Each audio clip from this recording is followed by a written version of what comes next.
No dia 29 de julho de 2001, centenas de pessoas se reuniram no condado de Medina, Ohio, na véspera de um dos maiores eventos do ano, a Feira do Condado de Medina. Havia barracas, brinquedos, exposições de animais e atrações, e em um canto em particular, uma série de enormes e cuidadosamente restaurados tratores a vapor antigos estavam em exibição.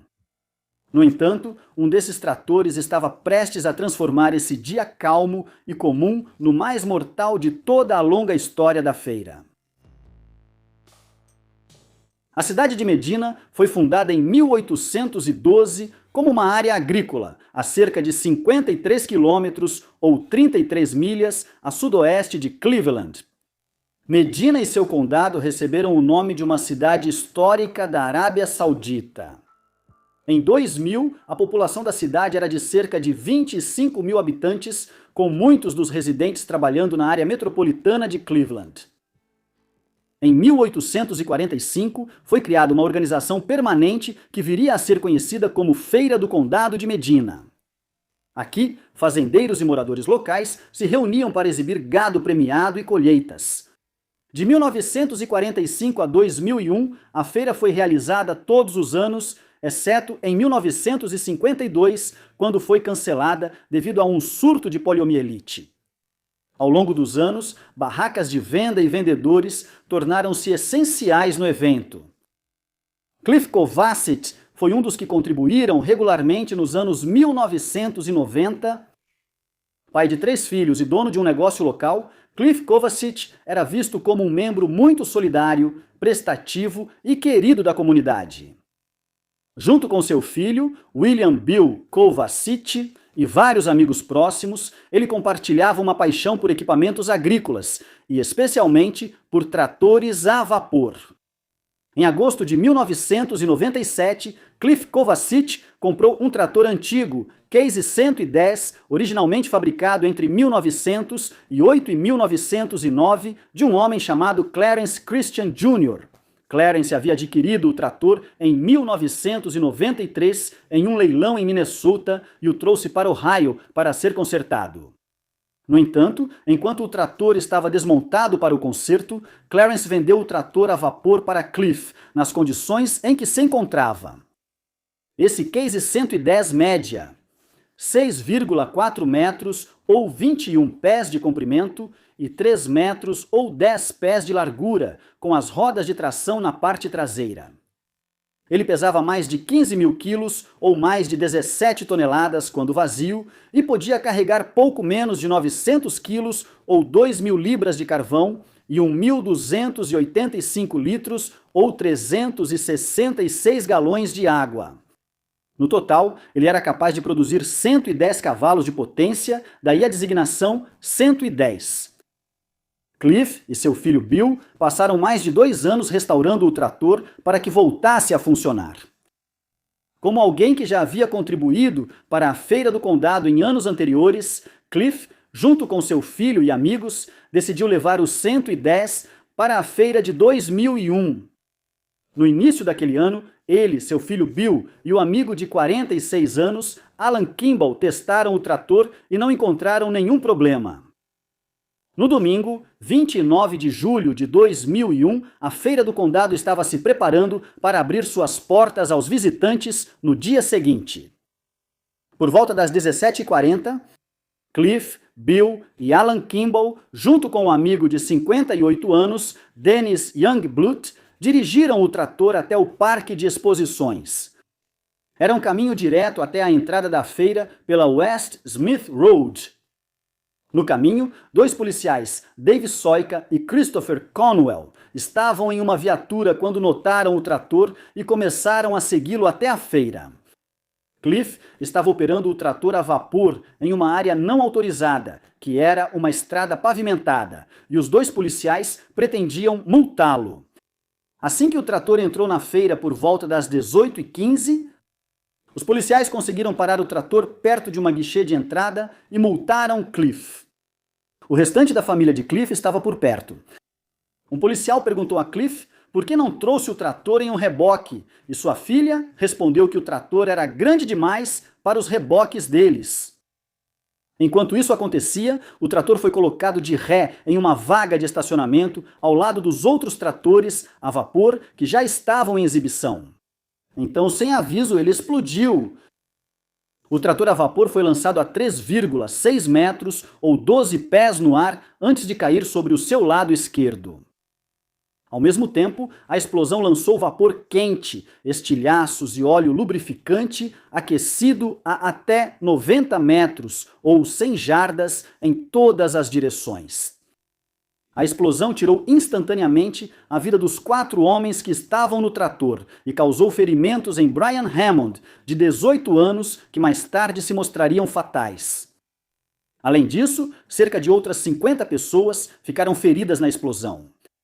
A maioria dos feridos sofreu queimaduras de 2º e 3º grau, além de ferimentos causados por estilhaços. Entre os que ficaram gravemente feridos estavam os oficiais Conwell e Soika, que sofreram queimaduras em até 30% de seus corpos. Don Conwell afirmou aos repórteres que as lesões do marido tinham um contorno claro, indicando proteção parcial pelo colete à prova de balas. Feridos foram transportados de helicóptero para hospitais distantes, inclusive em Cleveland. Muitos dos familiares restantes de Cliff estavam entre os feridos na explosão. Apesar de algumas manifestações de choque e consternação, a administração do parque de diversões decidiu continuar com a feira apenas 24 horas após a explosão, como uma forma de, segundo eles, homenagear aqueles que morreram enquanto apoiavam a feira. Uma investigação foi iniciada por várias agências policiais dos estados de Ohio e Minnesota. Trouxeram especialistas em caldeiras e tratores a vapor para análise especializada. Após um exame minucioso dos destroços, os investigadores descobriram que a chapa de coroa, uma folha de metal que fica no topo da fornalha, entre as chamas e a água, havia sido rapidamente empurrada para baixo. A própria chapa estava fortemente corroída por tantos anos de uso e manutenção inadequada. A espessura original da chapa de coroa, quando fabricada, era de 9,55 milímetros ou 3/3/8 de polegada. Mas com o tempo, a chapa foi desgastada até chegar a apenas 2,2 milímetros ou 0,087 polegadas em alguns pontos. Além disso, 6 parafusos de sustentação ligados à chapa de coroa estavam soldados. Essas soldas foram consideradas muito porosas, algo que comprometeu a eficácia e a segurança dos parafusos. Além disso, dispositivos de segurança conhecidos como plugs fusíveis, projetados para derreter em uma emergência e liberar pressão, foram encontrados soldados ao redor de toda a sua circunferência, impedindo que funcionassem efetivamente como válvulas de alívio de emergência. Detectaram defeito em uma válvula de alívio de segurança. Sem ela, não havia como aliviar o excesso de pressão interna na caldeira. Essa válvula deveria ter aberto automaticamente a uma pressão de 125 psi, mas, durante os testes realizados pelos investigadores, a válvula não abriu nem mesmo com o dobro dessa pressão. Os investigadores encontraram areia na válvula, que impedia seu funcionamento, e especularam que a areia foi introduzida durante o jateamento de areia, como parte do trabalho de restauração. Por fim, o manômetro estava com defeito. Ele mostrava uma leitura de pressão de 25 psi o tempo todo. Cliff Kovacic estava ciente disso antes do desastre e não está claro por que ele não mandou consertar ou substituir esse instrumento vital. Com essas informações e relatos de testemunhas, os investigadores determinaram a causa da explosão de vapor. Antes mesmo da viagem para a feira começar, o trator a vapor estava, apesar da restauração, em más condições devido à deterioração geral do metal da chapa de coroa. A situação piorou quando o trator foi levado até a feira e não transportado em reboque. Quando o trator chegou ao parque de exposições e parou brevemente para os policiais, os níveis de água estavam perigosamente baixos e a chapa superior da fornalha havia ficado parcialmente exposta. Como resultado, enquanto o fogo continuava queimando, a placa superior ficava cada vez mais quente por não estar coberta de água. Quando o trator foi para sua vaga, após os policiais aplicarem a multa, o movimento repentino provavelmente fez a água restante cair sobre a placa superior, exposta e superaquecida. Essa água virou vapor rapidamente, excedendo o que a máquina enfraquecida suportava.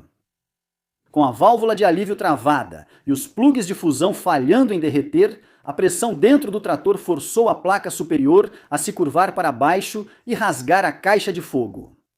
Isso resultou em uma explosão rápida que lançou metal, cinzas quentes e vapor em todas as direções e arremessou o próprio trator para o ar. A morte foi quase instantânea para a maioria das vítimas. Um investigador de Minnesota comentou que, se o trator tivesse sido inspecionado em seu estado, ele teria sido legalmente impedido de operar até que os reparos fossem feitos.